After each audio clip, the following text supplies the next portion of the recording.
जय हिंद। इस वीडियो में हम लोग सीखने वाले हैं जॉइंट्स के बारे में। अब ये जॉइंट्स क्या होता है, तो जॉइंट्स को हिंदी में कहते हैं संधि। अब ये संधि क्या होता है, तो भाई देखो, जिसकी मदद से आप चल पा रहे हो, जिसकी मदद से आप दौड़ पा रहे हो, वो जो जगह होता है ना, जहाँ पे हड्डियाँ क्या कर सके, मूव कर सके, आगे पीछे हो सके, उसी जगह को हम लोग जॉइंट्स कहते हैं। जैसे देखो, ये मेरा हाथ है ना, ये क्या है, ह्यूमरस है, ये क्या है, रेडियस है। तो ह्यूमरस और रेडियस के बीच में कोई ना कोई तो जॉइंट्स होगा, यहाँ पे कोई ना कोई तो संधि होगा, जिसकी मदद से हम इस हाथ को आगे पीछे कर पा रहे हैं। कोई ना कोई तो है जिसकी मदद से क्या कर पा रहे हैं, इस हाथ को हम आगे पीछे कर पा रहे हैं। इसका मतलब क्या है कि बीच में कोई ना कोई तो जॉइंट्स होगा, है ना। तो हमारे शरीर में कितने तरह के जॉइंट्स हैं, पूरे शरीर की बात करें तो कितनी तरह के जॉइंट्स हैं, तो बारी बारी से हम सभी को पढ़ने वाले हैं। तो वीडियो अगर आपको अच्छा लगे होगा तो एक लाइक ज़रूर कीजिएगा और दोस्तों तक इसे शेयर जरूर कीजिएगा। तो चलिए भाई शुरू करते हैं। तो सबसे पहले हम ये जान लेते हैं कि संधि कितने तरह के होते हैं, हमारे शरीर में जॉइंट्स कितने प्रकार के होते हैं। तो जॉइंट्स भाई 3 तरह के होते हैं। कौन कौन से होते हैं, तो पहला भाई आपका होता है इमूवेबल जॉइंट्स, जिसे हिंदी में कहते हैं हम लोग अचल संपत्ति। दूसरा होता है स्लाइटली मूवेबल, जिसे कहते हैं हम लोग अपूर्ण संधि हिंदी में। और एक होता है फ्रीली मूवमेंट, जिसे कहते हैं हम लोग पूर्ण संधि। तो सबसे पहले हम इन तीनों के बारे में जान लेते हैं, फिर आगे हम डिस्कस करेंगे। पहला था मेरा इमूवेबल जॉइंट्स। कहने का मतलब है कि अचल संधि। अचल संधि का कहने का मतलब ही इसका अर्थ निकल रहा है कि अचल, जैसे होता है ना चल संपत्ति, एक होता है अचल संपत्ति। अचल संपत्ति मतलब आपके पास संपत्ति तो बहुत सारा है लेकिन वो हिल डुल नहीं सकता है।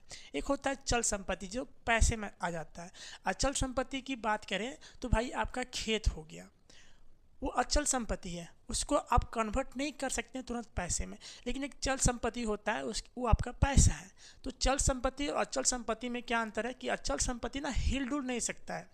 खेत आपका हिल डुल सकता है क्या, नहीं, लेकिन पैसा आपका हिल डुल सकता है। उसको आप जिस चाहे उस हिसाब से उसको बदल सकते हैं। तो अचल कहने का मतलब है जो हिल डुलेगा ही नहीं, हिलेगा डुलेगा तक नहीं वो, तो उसे हम लोग कहते हैं अचल संपत्ति, जिसे कहते हैं इंग्लिश में इमूवेबल जॉइंट्स। और इस तरह का जो जॉइंट्स हमें दिखाई देता है वो आपका कपाल और दांत में दिखाई देता है। ये कपाल का जो हिस्सा है वो कैसे हिलेगा बताओ। अगर हमें हिलाना है तो टोटल हिलाना पड़ेगा, देखो टोटल हिलाना पड़ेगा। ये जो कपाल का हिस्सा है वो हिल रहा है क्या, जैसे उंगली है तो उंगली देखो ऊपर नीचे हो रहा है, तो हिल रहा है ना, हो रहा है ना, हिल रहा है ना भाई। लेकिन ये कपाल को हिलाएंगे तो भाई पूरा माथा हिलेगा, देखो तो मूव ही नहीं करता ये। हमारा जो कपाल है ये मूव ही नहीं करता। और दांत का जो ऊपर वाला हिस्सा होता है, देखो नीचे वाला तो हो जाता है, नीचे वाला तो हिल जाता है, ऊपर वाला हिला के देखो आप, ऊपर वाला हिलेगा, नहीं हिलेगा। दांत का जो ऊपरी हिस्सा है, ये वाला जो ऊपर दांत लगा यहाँ पे, ऊपर वाला नीचे वाला दांत तो नीचे तो हिल जाता है, लेकिन ऊपर वाला उसको आगे पीछे कर सकते हैं हम लोग, नहीं कर सकते। तो ये जो जॉइंट्स है ना, ये आपका इमूवेबल जॉइंट्स कहलाएगा, जिसे कहते हैं अचल संधि। 2 हो गए आपका, कौन कौन सा हो गया, तो आपका कपाल हो गया और आपका दांत हो गया।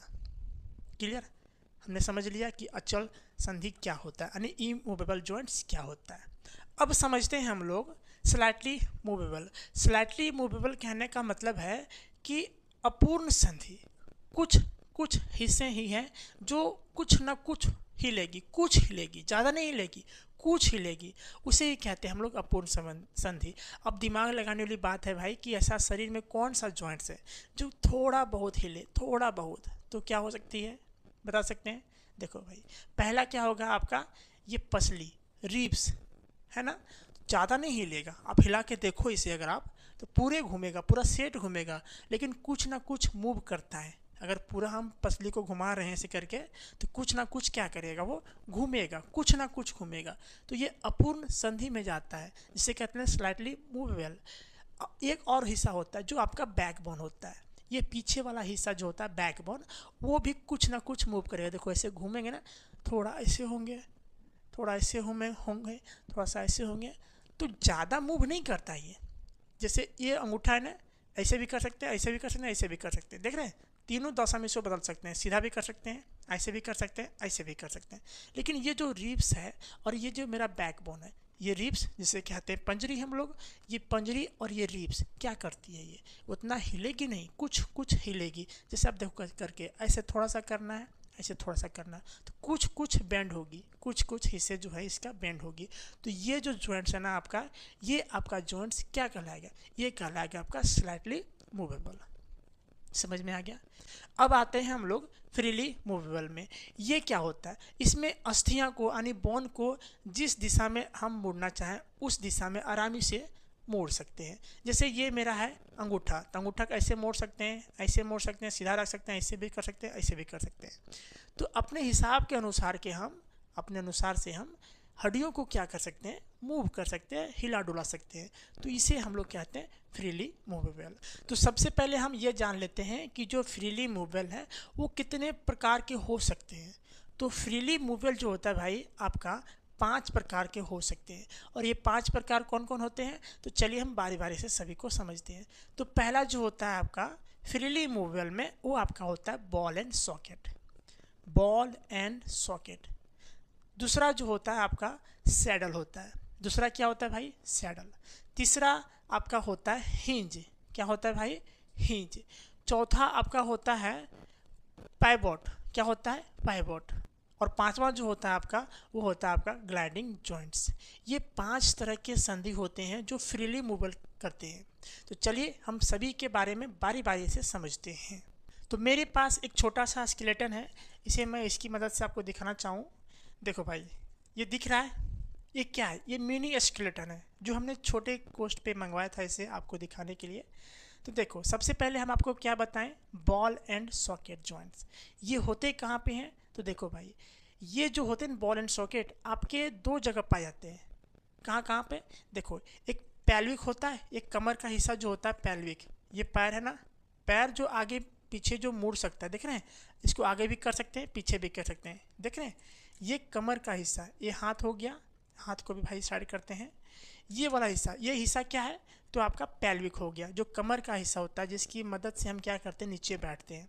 तो ये पैल्विक हो गया, पैल्विक। और ये आपका फीमर, पैल्विक और ये आपका फीमर, दोनों के बीच में जो जॉइंट्स होता है ना, वो जॉइंट्स जो होता है बॉल एंड सॉकेट होता है। ये पूरा खाली जगह होता है, गोल होता है। अगर हम यहाँ से निकालना चाहें तो पूरा गोल होता है। उसी के अंदर में ना ये जो पैल्विक है, पैल्विक के अंदर ये मेरा जो पैर है, फीमर जो है वो घुसा हुआ है। और कैसा घुसा हुआ, तो गोल आकार का घुसा हुआ, इस वजह से इसका नाम बॉल एंड सॉकेट रखा गया है। उस गोल जगह पे ना एक द्रव पाया जाता है जिसे हम लोग कहते हैं साइनोबियल द्रव। उसी द्रव की वजह से ये जो होते हैं आगे पीछे मूव कर पाते हैं। हम लोग पैर को आगे और पीछे, पैर को आगे और पीछे हम लोग कर पाते हैं। तो जो जहाँ जॉइंट्स होते हैं ना, वहाँ पे एक द्रव पाया जाता है जिस द्रव का नाम है क्या, साइनोबियल लिक्विड, साइनोबियल द्रव होता है। तो हमने समझ लिया कि बॉल एंड सॉकेट कहाँ होते हैं, तो आपका ये पैल्विक हो गया और ये हो गया आपका फीमर। जो ये है ना, देखो भाई दिख रहा है, यहाँ देखो ये वाला हिस्सा पैल्विक और ये पैर, ये जो जॉइंट्स होता है ना उसे हम लोग कहते हैं क्या, उसे कहते हैं हम लोग भाई बॉल एंड सॉकेट जॉइंट्स, पहला।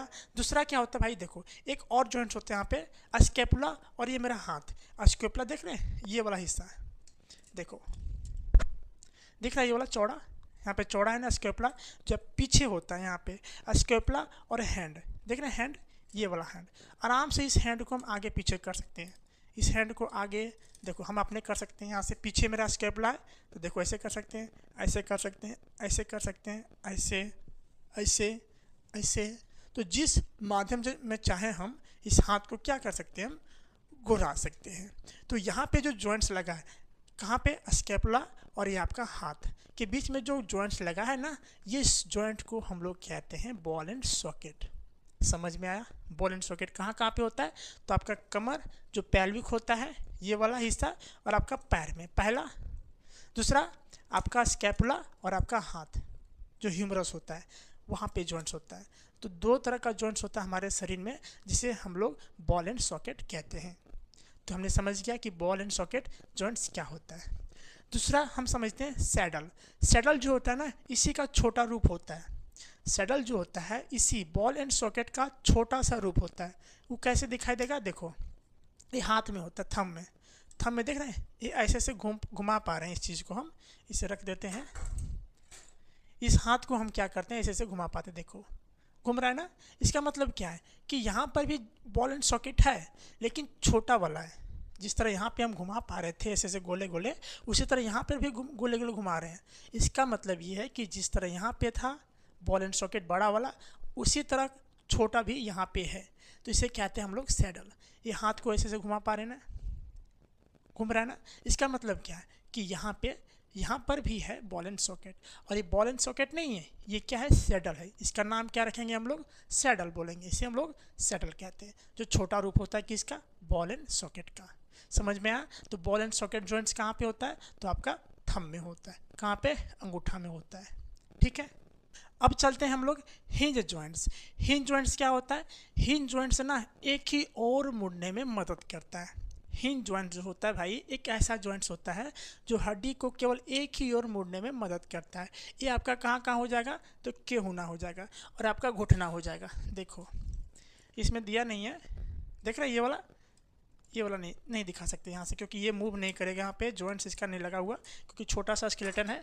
मैं आपको लाइव करके दिखाता हूँ। देखो हाथ ये वाला है ना, है, तो इसको ये जो जॉइंट्स है एक ही ओर मुड़ रहा है, देख रहे हैं, पीछे नहीं कर पाते हैं।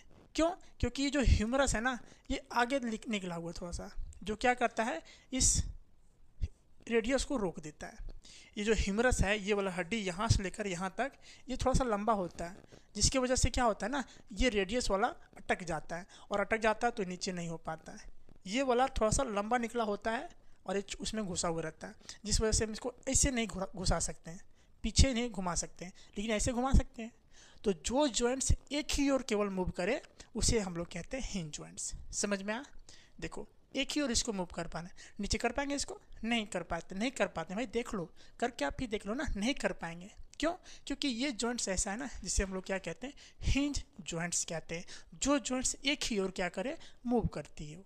एक एग्जाम्पल और, जो केहूना होता है, घुटना आपका पैर का, उसे भी देख लो, एक ही ओर मूव करे, पीछे की ओर। आगे करके दिखा दो मुझे।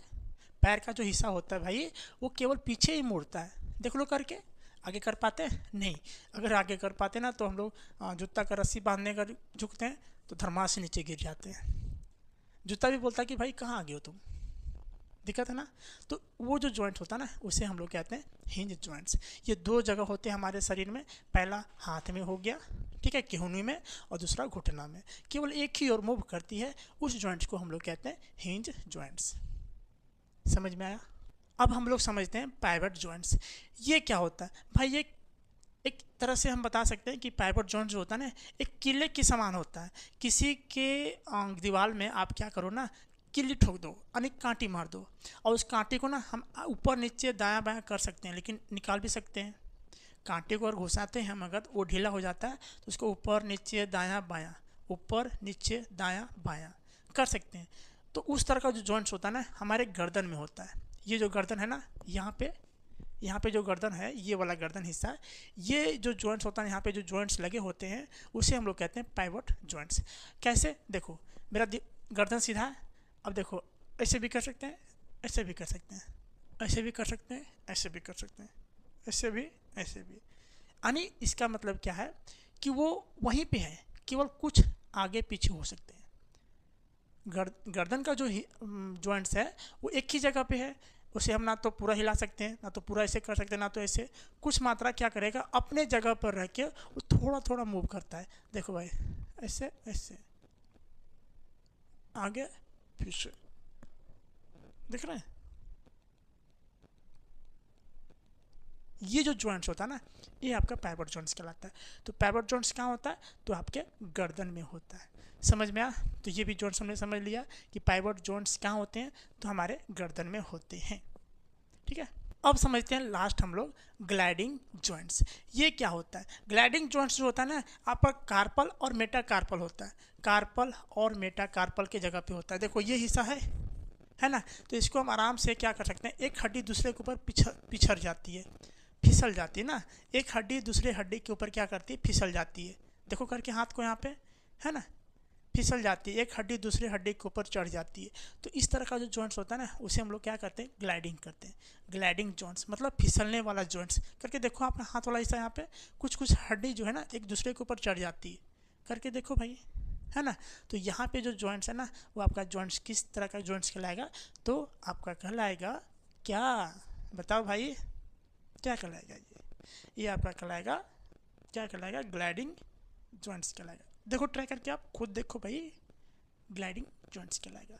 ठीक है, तो हमने बेसिक रूप से सभी जॉइंट्स को पढ़ लिया कि जॉइंट्स क्या होते हैं, जॉइंट्स के कितने प्रकार होते हैं, और फ्रीली मूवेबल जॉइंट्स जो होते हैं उसके कितने प्रकार होते हैं। बारी बारी से हमने सभी को एग्जाम्पल के साथ पढ़ लिया। समझ में आया?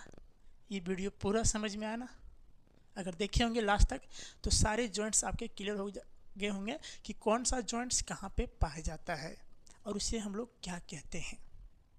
ठीक है, तो वीडियो अगर आपको अच्छा लगा होगा तो दबा के लाइक कीजिएगा और दोस्तों की तक इसे ज़रूर शेयर कीजिएगा। आज हम लोग स्केलेटन को पूरी तरह से ख़त्म कर दिए हैं। मतलब एक सीरीज चल रही है बायोलॉजी की, जिसमें हम लोग सेल को ख़त्म किए थे, सेल को हमने सब वीडियो बना के डाल दिए थे, और ये था आपका स्केलेटन का। और स्केलेटन भी ये अंतिम वीडियो है स्केलेटन का। हो सके तो मैं कोशिश करूँगा 1 नंबरिया क्वेश्चन लेने की स्केलेटन की, लेकिन टाइम मिलेगा तो मैं उसे ले लूँगा। और इसके बाद हम लोग नेक्स्ट चैप्टर को पढ़ेंगे, देख लेते हैं कि कौन सा नेक्स्ट चैप्टर आपका होने वाला है, फिर उसको हम एक वीडियो के जरिए आप लोगों के बीच में रखूँगा। तो ये वीडियो अगर आपको अच्छा लगा होगा तो ज़रूर एक ठोक के लाइक कीजिएगा और दोस्तों तक ज़रूर इसे शेयर कीजिएगा। मिलते हैं दोस्तों नेक्स्ट वीडियो में, तब तक के लिए जय हिंद।